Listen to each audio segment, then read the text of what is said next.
Hai, Assalamualaikum warahmatullahi wabarakatuh. Di video ini Ibu akan menjelaskan materi vektor yang berkaitan dengan dot product dan cross product. Sebelum kita belajar lebih jauh lagi, kita kenalan dulu nih dengan vektor satuan yang akan kita gunakan pada materi kali ini. Sebelumnya kan kita udah belajar ya bagaimana cara menentukan penjumlahan vektor, kemudian bagaimana cara menentukan resultan vektor, di mana pada saat itu keadaan vektor yang kita gunakan komponennya berjumlah 2, yaitu sumbu X dan sumbu Z. Sementara untuk kali ini kita akan menggunakan komponen vektor berjumlah 3, yaitu sumbu X, sumbu Y, dan sumbu Z, di mana masing-masing sumbu ini memiliki vektor satuan. Kalian bisa lihat pada gambar di sebelah kiri. Nah, sebelah sini ya. Ini bentuk ruang atau 3 dimensi, di mana ketiga sumbu ini memiliki vektor satuan. Untuk sumbu X sendiri memiliki vektor satuan I, untuk sumbu Y memiliki vektor satuan J, dan sumbu Z memiliki vektor satuan K. Semisal kita punya vektor A. Nah, di sini ada ya A bold yang di sini atau A yang ditebalkan ini itu merupakan sebuah vektor. Ingat ya, vektor itu dilambangkan dengan garis arah di atas hurufnya atau bisa juga ditebalkan hurufnya. Nah, untuk penulisan vektor satuan pada sebuah vektor A itu bisa kita tuliskan sebagai A sama dengan AXI ditambah AYJ ditambah AZK, dan urutannya harus terurut ya, harus sesuai dengan urutan abjad. Jadi dari I dulu, J baru K. Kemudian ketika kita ingin mencari besar nilai vektor, kita bisa menggunakan rumus A sama dengan akar dari AXI pangkat 2 ditambah AYJ pangkat 2 ditambah AZK pangkat 2. Selanjutnya kita masuk ke perkalian vektor yang pertama, yaitu perkalian titik atau disebut juga dengan dot product.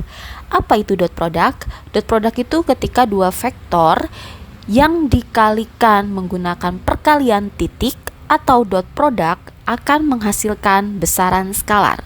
Ingat ya, jadi dua vektor ini ketika dikalikan menggunakan dot product itu akan menghasilkan besaran skalar. Bagaimana rumusnya? Bagaimana caranya? Nah, di sini sudah ada rumus yang sudah jadi ya, bisa siap kita pakai, yaitu A dot B sama dengan AB cos theta.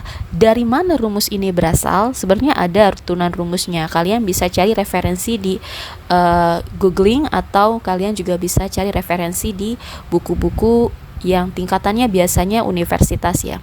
Tapi untuk tingkat SMA biasanya kita hanya menggunakan rumus yang sudah siap digunakan. Nah, dari mana cos theta ini?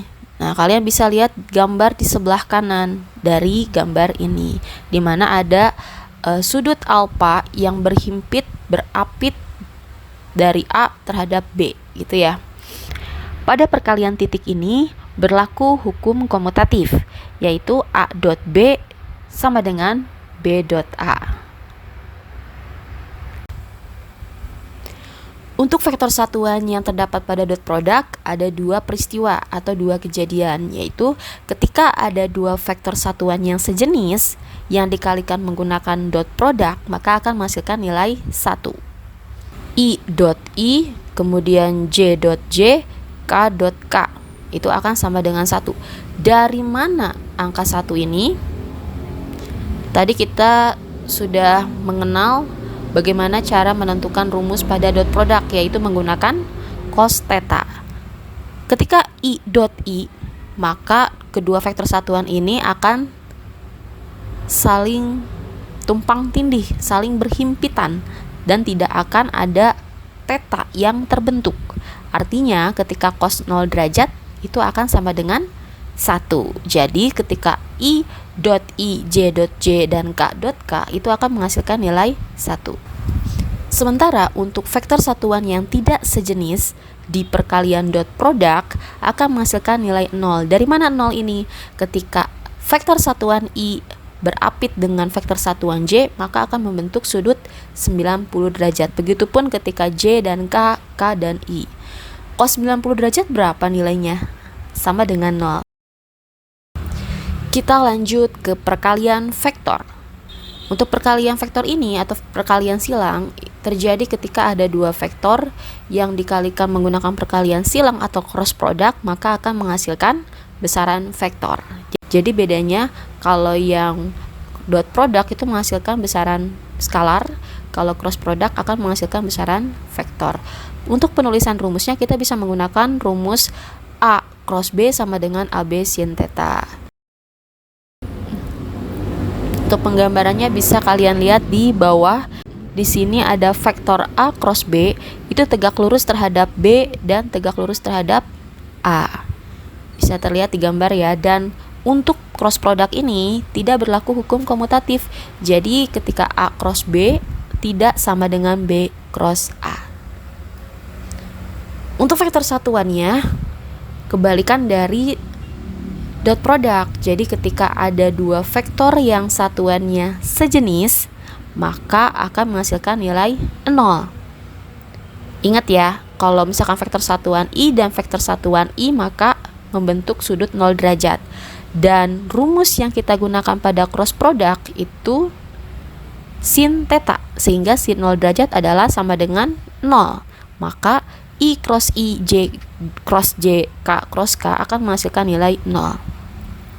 Sementara untuk dua vektor satuan yang tidak sejenis dikalikan dengan cross product agak sedikit berbeda karena menghasilkan 6 bentuk tergantung dari kemana arah sudut apitnya gitu kan ya. Ketika I cross J berarti kita gambarkan dari I ke J gitu kan ya, dengan anak panah ke arah kiri atau berlawanan dengan arah jarum jam. Maka akan menghasilkan nilai K. K-nya di mana? Nih, seberangnya ya. Ketika I cross J maka hasilnya K. K-nya pun dia akan bernilai positif. Kemudian dari J ke K. Dari J ke K. Dari J ke K. Nih, kita gambarkan anak panah lagi. Maka akan menghasilkan lawannya di I ya. Kalau J ke K berarti lawannya I. Nah, hasilnya berarti I positif karena dia berlawanan dengan arah jarum jam ke arah kiri. Begitupun dari K cross I, dari K ke I. Nah, sama ya, dia masih berlawanan arah jarum jam. K ke I berarti seberangnya J, maka hasilnya J positif. Namun ketika kebalikannya dari J ke I, J ke I berarti ke sebelah sini ya, berlawanan searah dengan jarum jam, maka dia akan membentuk nilai negatif. Negatifnya negatif apa? Negatif K. Begitupun dari I ke K dan seterusnya. Ini juga sama ya, dari K ke J, maka akan bernilai negatif. Jadi intinya ketika arahnya berlawanan dengan arah jarum jam, dia akan bernilai positif. Yang searah dengan jarum jam akan bernilai negatif. Atau kalian juga bisa menghafalnya dengan mengurutkan berdasarkan huruf abjad. Jadi urutannya dari IJK ya, ketika maju maka positif, ketika mundur maka negatif. Dan selalu hasilnya adalah sisa dari huruf satuan vektornya. Seperti itu. Untuk contoh soalnya kalian bisa melihat di video berikutnya. Terima kasih. Wassalamualaikum warahmatullahi wabarakatuh.